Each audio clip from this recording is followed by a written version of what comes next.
So let's talk about this concept of time batching. Yep. Some of you might have been using this already. If you haven't, I love time this is going to blow your mind. Yes. But I have found too in my own studies that the people who are by far the most successful people batch their time, meaning they don't do all activities throughout the whole week, this, and this, all mixed up. It's a focus issue. It's for us creative ADD entrepreneur types. I can't imagine what he's talking about. It's putting common activities in the same group of time. So when you're, okay, I'm doing sales calls, I'm doing them on this time of the week and this time of the week. And those are the times I'm doing sales, which means I'm in sales mode. So I'm on fire with sales mode and I'm not trying to do a sales call and then, I gotta do an email over here and then, I gotta go over here. It's focusing your time so that they're batched together, like activities are batched together. Now, we have given you these categories. This is a great, honestly, we've laid this out simple, so you can make it clean. So there's 6 fundamental categories when it comes to, building your leads funnel and taking people through the funnel. And this is about 20 hours a week that we're laying out. So we figured 20. So again, you guys adjust according to your situation. But the first category, lead generation research. Where are you going to go to the next networking event? Which speaking opportunities are there for you? What kind of associations or organizations can you join that have your ideal clients in them? Where have people that you are modeling because they're already doing what you want to do? Where are they hanging out? Do some research on where are they always going? Yeah. Right.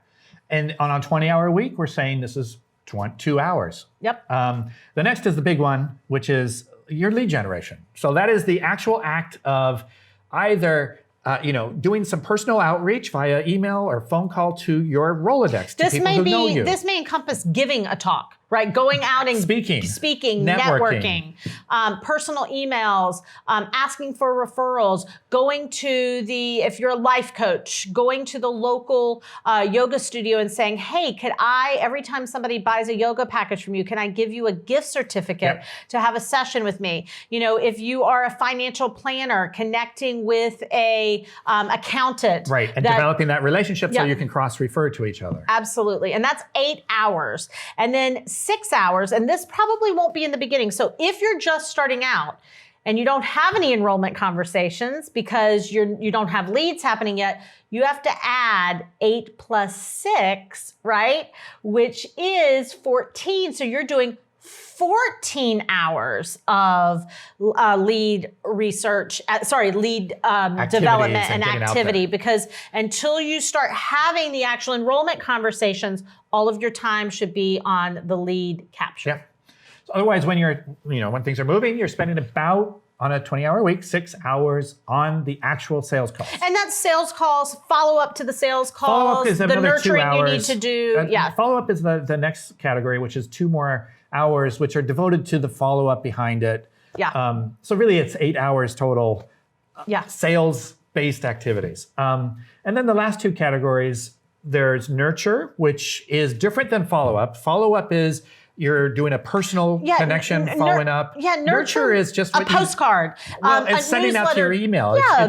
It's kind of the connection to your email list. Yeah, but it might be sending out an e-zine. It might be shooting a video. It might be doing a Facebook Live that doesn't have an offer, but you're connecting with your tribe. It might be sending out a postcard to everybody on your list.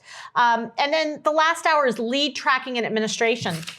It's an example of like this sheet we just did, or invoicing your clients, or putting something together that just takes that kind of BS time and of getting stuff done. Tracking where things are. We're going to talk in a little bit about some CRM software and tools that you potentially could use as well. Absolutely. So we don't want to get too deep on that because you could, and honestly, it's kind of common sense, guys. Yeah. It's like, that's what you got to be doing in a 20-hour week.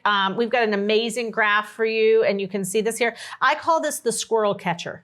Right? This is the squirrel catcher, right? You gotta explain that crazy squirrel, right? It's like when you get distracted, you stay on this formula, you stay on this path, and it catches all of those bright, shiny object squirrels that are getting you off the profit road. And so here's the beauty of this, is that you want to, and this is your action step for this week, is to put these batches of time into your calendar and lock it in and put it on repeat. for every single week. Now, here's the trick. You can never delete a section. You can only click and drag and move it. This forces you to stay on track and hit your numbers and not wimp away and start deleting these important times. Simple, silly little thing, but I'm a huge fan of Google Calendar. It is laid out easily. It is easy to time batch using the different colors, which we have an example of that as well. You can see allows you to kind of see your hot button things you should be focused on. So obviously use whatever works for you.